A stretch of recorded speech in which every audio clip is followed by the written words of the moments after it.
Hi guys, welcome back to my YouTube channel. Nakita nyo ba yung nasa likod ko? Ito yung JBL Party Box 320 na white. Ayan siya, napaka-aesthetic. Samahan nyo ako i-review yung speaker na to. Pero bago yan, pakita ko muna sa inyo yung mga buttons niya, pati yung sa likod.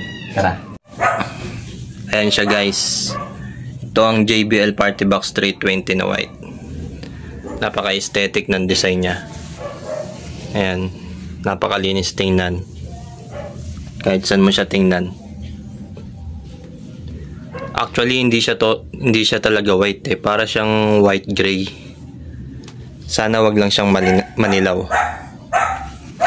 Saka ito naman pala yung mga buttons niya. Ito yung power on niya syempre. Tapos ito naman, pag gusto mong bubuhayin yung ilaw niya sa harap, ito, kiklik mo lang to. Tapos pag gusto mo palitan yung design niya ng mga ilaw sa harap, eto, iikot mo lang to. Ito yung, tapos ito naman yung sa volume. Tapos andito yung play and pause. Guys, wala nga pala tong timplahan siya ng bass saka treble, kasi sa JBL apps mo na siya i-adjust. Bali ang meron lang dito yung timplahan ng mic. Ito sa volume ng mic, bass, treble, saka yung echo. Ito naman yung mga effects niya. Pwede mo yung i-click kahit habang nagpapatugtog ka. Siyempre, andito rin yung Bluetooth. Tapos yung TWS. Tapos yung bass boost. Ito, pag gusto mo mag-pair ng ibang party box, pwede mo siya i-pair. Sa mga party box lang siya pwede i-pair. Correct me if I'm wrong guys ha.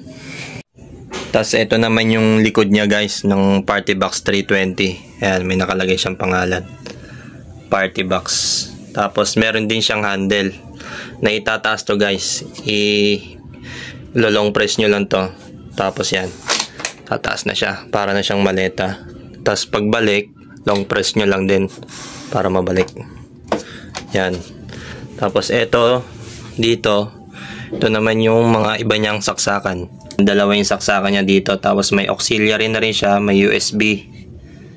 Ayan. Tapos dito naman, ito yung battery niya. Para i-open nyo yan, kiklik nyo lang to pababa.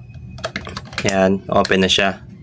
Tapos hilahin nyo lang yung battery niya. Ito yung battery niya pala guys. Ayan, ganito lang siya kalaki. Yung battery ng 320.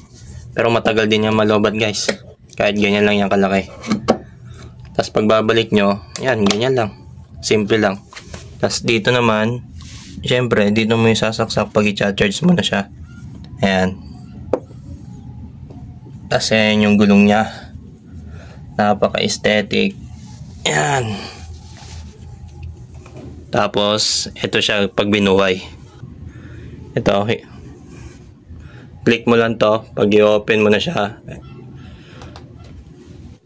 Yan.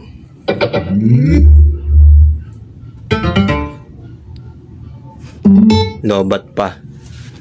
Tapos ito yung sinasabi ko sa inyo, pag gusto nyo i-open yung lights dyan, click nyo lang to. Ayan, open na siya. Tapos pag gusto nyo palitan yung mga lights, ito lang, pipitin nyo lang to kung magpapalit yan. Ayan. Ayan na siya.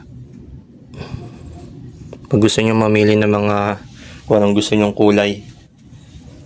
Tapos ito yung sinasabi ko sa inyo, mga effects nya. Click natin isa.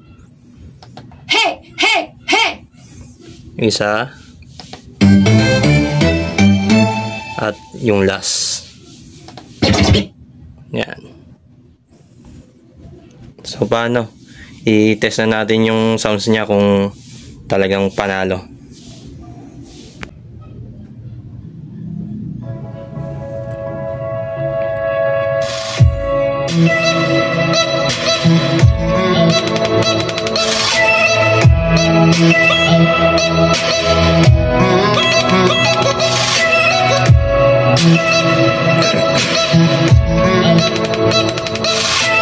Half pa lang yan guys, half pa lang.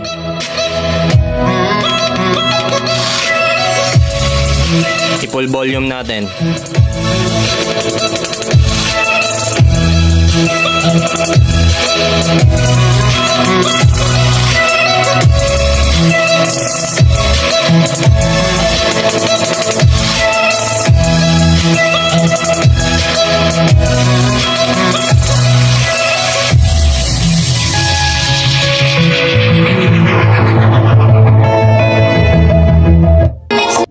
So, paano guys? Hanggang dito na lang muna.